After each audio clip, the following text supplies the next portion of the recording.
ಹಾಗೇನಿಲ್ಲ ಸುಧಾ, ಏನಾದ್ರೂ ಕಾರಣ ಇರಲೇಬೇಕಲ್ಲ. ಯಾಕೆ ನಿನಗೆ ಏನಾದ್ರೂ ಭಯವೇ ಅಥವಾ ಈ ಮನೆಯಲ್ಲಿ ಯಾರಾದ್ರೂ ಹಂಚಿಕೆವೇ? ಭಯನ? ಯಾರ ಭಯನೂ ಇಲ್ಲ, ಯಾರ ಅಂಜಿಕೆನೂ ಇಲ್ಲ. ಅಷ್ಟೇ ಅಲ್ಲ, ಆ ಸೀತಾ ಭರತ್ ಇಬ್ಬರು ಸೇರಿ ಚಕ್ರ ಆಡ್ತಾ ಇದ್ದಾರೆ.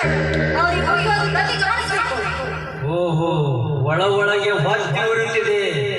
ಇವಳನ್ನು ಹೀಗೆ ಏನಾದ್ರೂ ಮಾಡಿ ಇವರನ್ನು ಮಳಲು ಮಾಡಿ ಇವರ ಜೊತೆ ಚಕ್ಕಂತ ಮಾಡಲೇಬೇಕು. ಹಾ ಸುಧಾ, ಅವರು ಏನು ಮಾಡಿದ್ರು ನನಗೆ? ಏನ್ ಮಾಡ್ರ? ನಾನು ಇರುವ ಸಮಯ ಸೇರಿ ಇಬ್ರು ಸಂಘ ಮಾಡ್ತಾ ಇದ್ರು. ನಾನು ಹೇಳಿದ ಶುರು ಆಗಿದ್ರೆ ಬೇಕಿದ್ರೆ ನೀವೇ ನೋಡಿ. ಓ ಮೈ ಗಾಡ್, ಇಂಥ ಭೀಕರ ಪರಿಸ್ಥಿತಿ ಬಂದಿದೆ ಇಂಥ ಹೆಣ್ಣು ಮಕ್ಕಳಿಗೆ. ಓಹೋ, ಮತ್ತೆ ಸುಧಾ, ಇನ್ನು ಮುಂದೆ ನಾನೇನು ಹೇಳ್ತೀನೋ ಅದನ್ನ ಮಾತ್ರ ನೀವು ಕೇಳಿ, ಆಯ್ತು?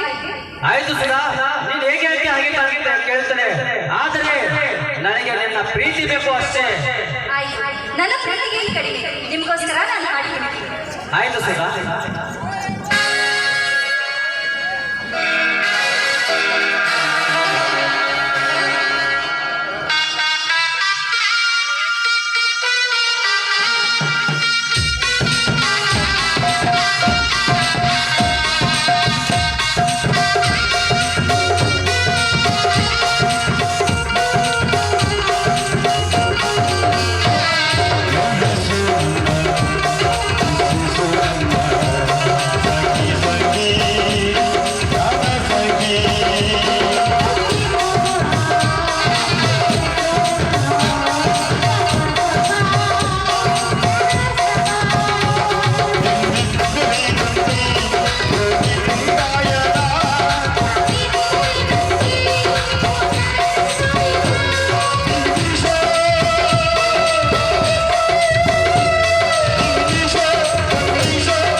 ಆಯ್ತು ಸದಾ ಹೊರಡು ನಾವೇ.